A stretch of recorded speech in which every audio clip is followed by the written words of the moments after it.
강원도 춘천 출신 새누리당 김진태 의원입니다. 국정원 여직원의 선거 개입은 사실 무근인 것으로 밝혀졌습니다.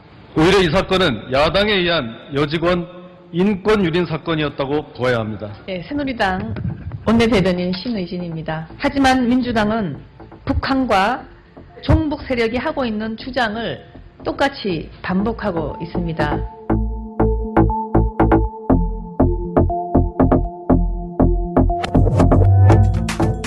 공정한 방송이 있다면 국정원 선거 개입의 진실을 바로 알리고 꾸짖을 것입니다.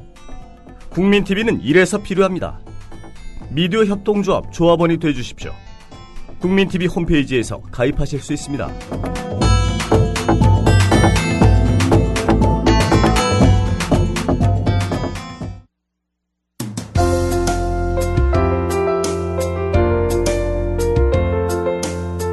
정직한 관찰, 따뜻한 대화.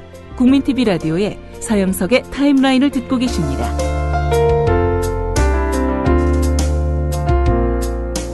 네, 여러분 2008년 광우병 촛불 집회 다 기억하시죠? 저도 기억이 아주 선합니다.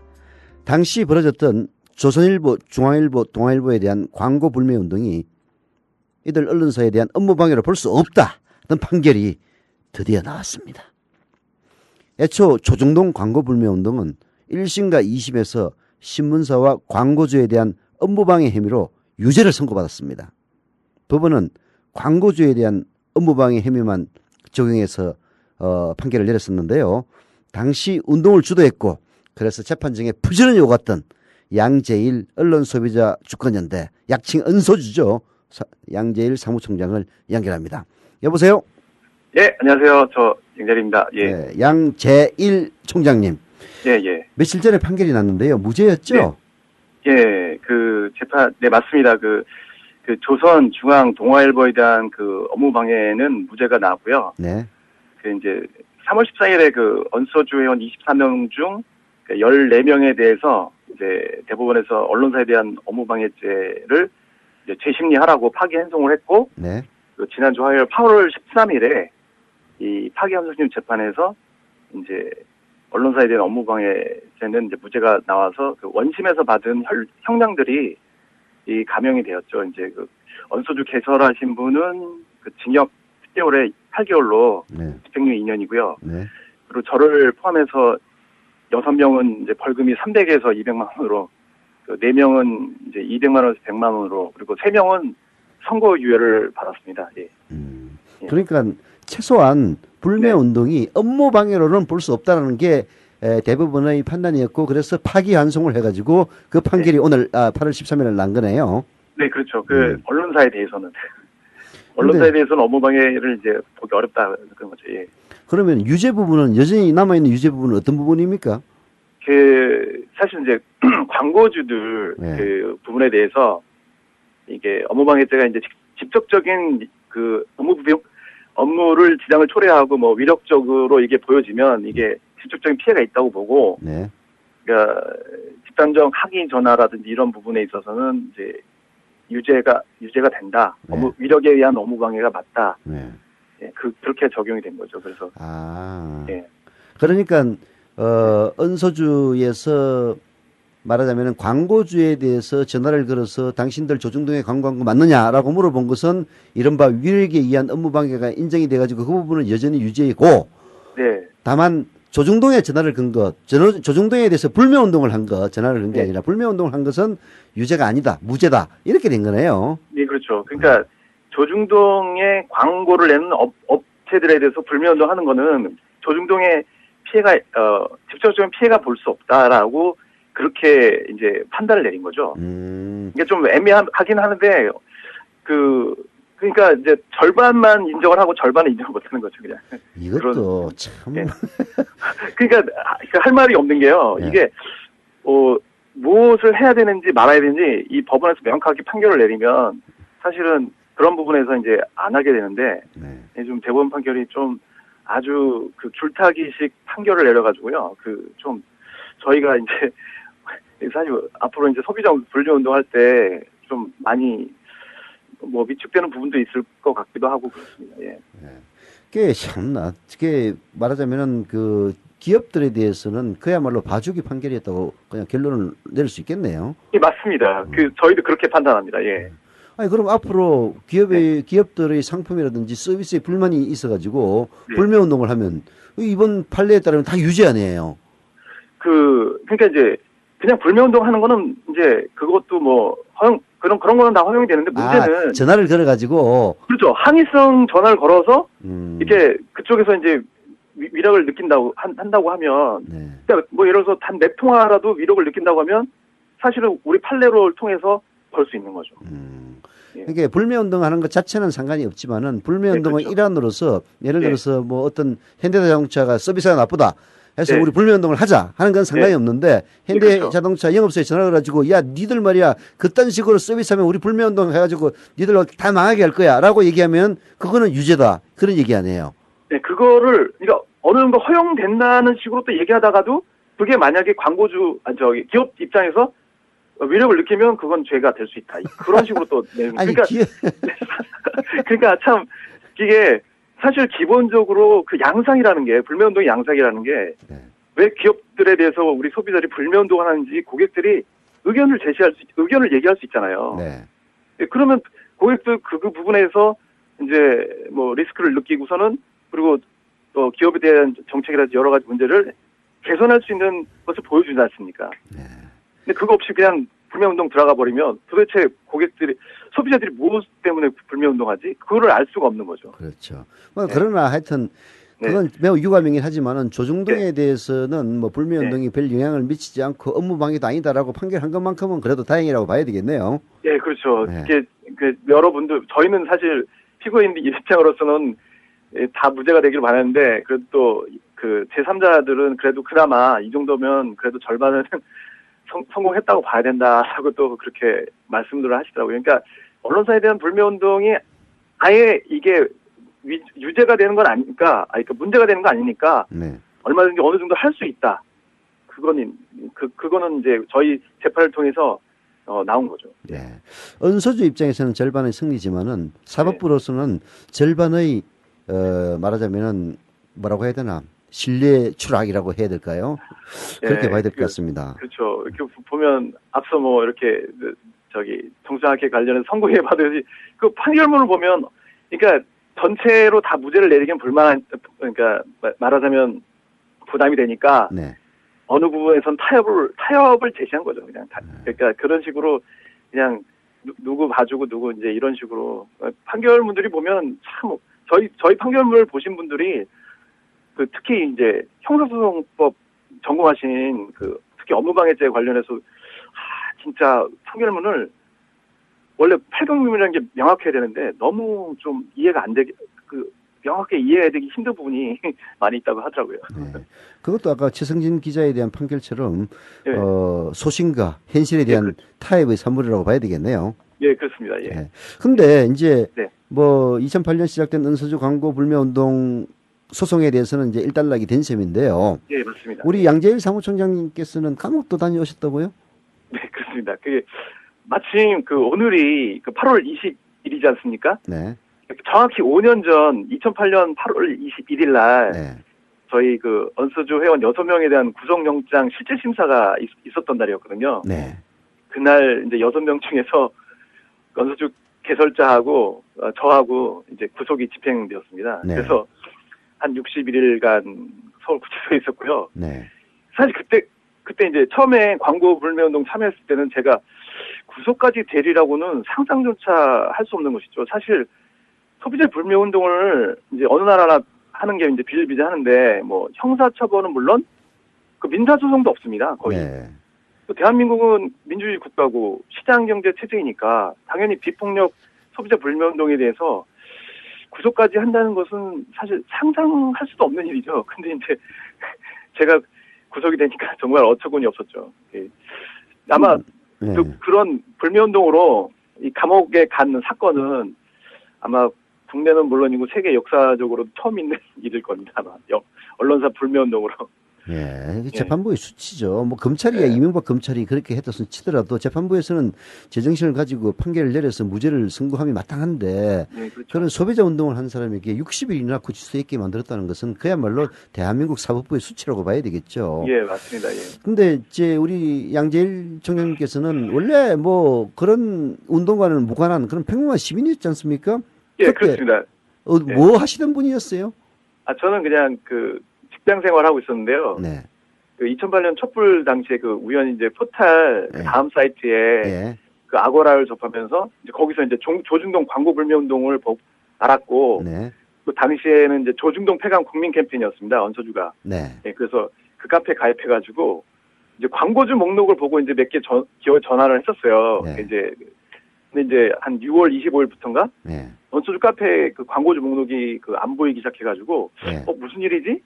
그러다가 이제 광고주 목록이 국내 사이트에서는 이제 막히는 것을 보고 이게 못 올리게 막아서 네. 그래서 이제 저는 광고주 목록을 해외 구글 사이트에 이제 올리기 시작했죠. 그래서 이제 그때부터 제가 이제 이 광고주 목록 보는 사람이 많으니까 이거 국내는 하나 못 올리게 했으니까 네. 외국 사이트 링크된 주소를 수많은 사람들이 보게 되니까 거기에 이제 적극적으로 이렇게 시작하게 됐죠. 그래서 이제 나중에 형사 기소되고 이거는 제가 될 수 없다. 이래서 무죄 투쟁을 하다가 이제 언서주 단체에서 아예 활동가가 됐습니다. 그럼 직장도 그만두셨어요? 예. 2010년에 그만뒀습니다. 예. 야, 그야말로 평범한 직장인이 네. 그 포털 사이트의 카페에 가입해서 예. 그야말로 정의감에서 이런 식의 신문이라면 불매운동 해야 되는 거 아니냐 이 얘기 하다가 구치소에서 60일도 보내고 지금 완전히 이 직장도 그만두고 활동가로 전업까지 하셨네요. 네, 그렇죠. 이게 워낙에 투쟁이 굉장히 저희 무죄 투쟁이라는 게 저는 사실 이게 언제 끝날지도 몰랐고 그래서 이거는 계속 우리 단체가 유지가 돼야지만 언젠가는 나중에 와서 우리가 그 무죄 투쟁을 제대로 했다는 것을 또 알려야 되고 그러니까 그래서 그냥 그 몸을 담겠습니다 여기. 가족들도 고초가 참 심했겠네요. 그렇죠. 제가 사실 이게 가족들은 구속까지 되었으니까 이게 아주 큰 죄를 지은 것처럼 느끼고 있어가지고 많이 걱정을 했었고요. 그리고 저희 아내가 그 야근을 자주 하는 직장 생활을 하고 있었어요. 그래서 그때 좀 어린 딸이 초등학교 한 2학년 되는 딸이 이게 제가 돌볼 수가 없으니까 장모님이 이제 돌봐주시라고 고생을 많이 하셨고요. 장모님은 또 예전에 그 학생운동으로 고초를 이제 겪었던 친척이 있었어요. 그러니까 사위가 또 그가 비슷한 일을 하시는 줄 알고 자네가 일 계속하면 우리 딸 못 준다고 아주 엄포도 놓으셔가지고 그래서 사실 근데 이건 죄가 아니다. 이건 반드시 무죄가 된다. 그리고 말씀드렸는데도 이게 워낙에 이 정권에 탄압하고 맞물려 있어서 걱정을 많이 하셨죠. 예, 잘못하면은 이혼당할 뻔하셨네요. 네, 그렇죠. 그래서 지금은 장모님이 이해를 하셨습니까?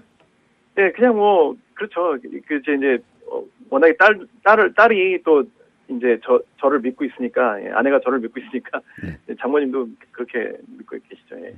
그때 그 깜빵에 가셨을 때 따님이 초등학교 2학년이라고 하셨나요? 예. 그 아빠 깜빵에 가지고 어떻게 반응을 했습니까? 뭐 울었습니까? 어땠습니까? 그러니까 처음에는 왜 아빠가 안 오는지 몰랐고 처음에는 그러다가 이제 나중에 영상 메시지로 한번 보여준 적이 있는데 그러니까 아빠 나오면 이런 일 하지 말라고 당부를 하더라고요. 다시 또 이제 그런 감옥에 가는 게 애들로서는 그게 좀 너무 충격이죠. 네, 그렇죠. 충격이죠. 두려운 일이고 왜냐하면 항상 보던 아빠가 거의 못 보니까 이게 왜 그렇게 떨어져 있었던 적이 없었는데 그래서 그 부분이 좀 안타까워. 저도 사실 중간에 우리 딸아이 생일이 있어가지고 제 구속 기간에 사실은 딸아이가 생일이 있었습니다. 근데 이제 그 변호사님들이 계속 이제 보석 신청을 했었어요. 준비 기일 동안. 근데 저는 이제 10월 7일 저희 딸 생일 전까지 나오기를 바랬죠. 그래서 나가길 바랬죠. 그래서 좀 딸 생일도 챙겨주는데 그게 제일 안타깝습니다, 사실. 지금은 이제 따님이 이해를 합니까? 지금 조금 더 나이가 들었을 건데 지금 한 초등학교 5, 6학년 됐겠네요? 네, 중학교 1학년인데요. 중학교 1학년, 네, 이제 아빠가 하는 일에 대해서 정확하게는 잘 몰라요. 이게 근데 언서주 활동이라고 하면 왜냐면 촛불 집회 참가하고 뭐 네. 어디 가서 기자회견하고 그런 건 잘 알고 있죠. 네. 예. 자, 2008년도 광우병 촛불. 예. 그때 참 그 뜨겁고 치열한 그 네. 중심에 서 계셨는데요. 네네. 지금 2013년의 촛불과 비교하면은 같은 점, 다른 점 뭐라고 생각하십니까? 그 약간 이제 대표적으로 제가 두 가지 정도 네. 이제 미묘한 차이가 있다고 여겨지는데요. 네. 그 첫 번째는 내용이고요. 네. 두 번째는 그 지속하는 방법이라고 생각됩니다. 네. 그러니까 처음에 2008년대는 네. 검역 주권을 지키기 위한 촛불이고, 네. 그리고 2013년 지금은 그 삭제되고 있는 민주주의를 지키고 회복하기 위한 촛불이라고 생각됩니다. 그러니까 내용 면에서 이번이 더 큰 거라고 생각하고요. 엄중한 거네요. 예. 그렇죠. 예. 네. 그리고 2013 그러니까 지속하는 방법도 보면 네. 이 두 번째는 이제 지속하는 방법 보면 당시는 사실 매일같이 촛불 집회가 열리면서 그 의혹과 긴장감이 그 올라간 상태에서 네. 그걸 계속 유지하려고 했었던 거 기억나거든요. 근데 이제 그 시간이 지남에 따라 그 상태를 지속하기가 조금 어려웠지 않습니까? 네. 지금은 조금 이제 임팩트 있게 강약 조절하고 이게 꾸준하게 그 압박하는 촛불이면서 그러면서 이제 여러 이슈들이 함께 계속 결합될 수 있는 촛불이고, 그래서 이번 거는 이제 제대로 불이 붙는 순간에 2008년 못지않은 폭발력이 있을 거라고 저는 생각하고 있습니다. 네. 예. 2008년의 촛불은 그야말로 단기적이고 뜨겁게 타올랐다면은 네. 2013년의 촛불은 뜨겁게 타오르지는 않지만은 지속성이 네. 있고 예, 그리고 그렇죠. 계기가 오면은 그야말로 활활 타오를 수도 있다 이런 말씀이시네요. 예, 맞습니다. 예. 네. 제가 생각하기엔, 예. 근데 그때와 지금의 차이점 중에서 언론 환경의 차이 몸으로 느끼지 않으십니까? 그때는 보도는 됐잖아요, 최소한. 그러니까 가장 그때 당시 촛불 집회 보도도 MBC하고 뭐 KBS 다 어느 정도 보도가 되고 있는데 요즘은 공중파에서 거의 다루지 않지 않습니까? 네. 가장 직접적으로 체험을 느끼는 게 뭐냐면 네. 그때 당시 조중동 광고 불매 운동으로 저희가 이제 이슈가 돼가지고 뭐 뉴스라든지 미디어 포커스 뭐 그때 미디어 관련 그 프로그램들이나 뉴스에서 굉장히 저희를 많이 다뤘어요. 네. 그때 이제 뭐 유무죄 다툼 있었고. 근데 요번에 딱 보면 물론 저희 기준으로 생각하지만 무죄가 돼서 이거 언론사 불매 운동 하는 것도 문제 없다라는 그런 것에 대한 팩트 그런 기사를 그 공중파에서 뭐 단신도 찾아보기 힘들더라고요. 참. 그거는 단순히 저희 입장에서만 봤는데 네. 그걸 봐도 뭐 2008년도에 하고 2013년도에 그 촛불 집회 보도 행태를 보면 예, 많이 애써 이런 걸 축소시키려고 그렇게 애쓰는 것 같더라고요. 네. 참 언론 환경의 차이가 굉장히 네. 큰 것 같기도 한데요. 그런 만큼 오히려 언론 소비자 주권 연대의 활동은 네. 그때보다도 지금이 더 의미를 가지지 않을까라는 생각이 드는데요. 지금 은소주 활동 계속되고 있는 거죠? 네, 그럼요. 저희는 이제 지금 현재 뭐 사실 우리가 어떤 특정 신문사에 대한 불매 운동이나 이런 것도 중요하지만 사실은 전반적으로 대한민국 언론 상황이 네. 너무 안 좋아서 뭐 KBS나 MBC에 대한 이 공영방송에서 역할 이거 제대로 할 수 있게 그거에 대한 것도 운동을 같이 하고 있습니다. 예. 그러면은 우리 양 총장님은 이제 전업 사회 활동가로 변신하시는 겁니까? 예, 그렇습니다. 뭐 그냥 지금 사실 우리 원서주 이제 표에도 뭐 언론이 바로 서야 나라가 바로 선다. 우리 원서주 표에 그게 있습니다. 언론이 바로 서야 나라가 바로 선다. 네. 스스로 바로 서지 못하면 국민이 바로 세운다. 네. 이게 표인데. 좋은 표현이에요. 예. 네, 그렇죠. 언론들이 제대로 역할을 못하면 사실 많은 문제들이 연쇄적으로 일어나지 않습니까? 네. 그래서 언론을 바로 세우는 일이 매우 중요한데 이제 언론사들이 스스로 이것을 생각을 안 하니까 스스로 결국에 우리 언론사 소비자들이 나서야 되고 그래서 이제 그 언론사 소비자들이 가지고 있는 우리 주권을 일깨우고 행사할 수 있는 일에 조금 더 힘을 쏟을 예정입니다. 네. 미디어 협동조합 국민TV는 알고 계시죠? 그럼요. 네. 저희 작년에 대한언론 방송 관련해서 네.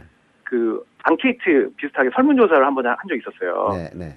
그때도 대한언론 방송에 대한 새로 만들어야 되는 욕구가 굉장했거든요. 그러니까 앞서 언론들이 문제를 해결 못하니까 언론들이 제대로 역할을 못하니까 이제는 대한 언론들이 만들어줘야 되고 경쟁적으로 일어설 수 있어야 된다 이런 부분에서 굉장히 많은 분들이 공감하고 의견도 많이 주셨습니다. 예. 네, 우리 미디어 협동조합 국민 TV에 대해서도 관심을 가져주시고 많이 알려주시기를 부탁드립니다. 말씀 감사합니다. 네, 고맙습니다. 지금까지 양재일 언론소비자 주권연대 사무총장과 함께했습니다.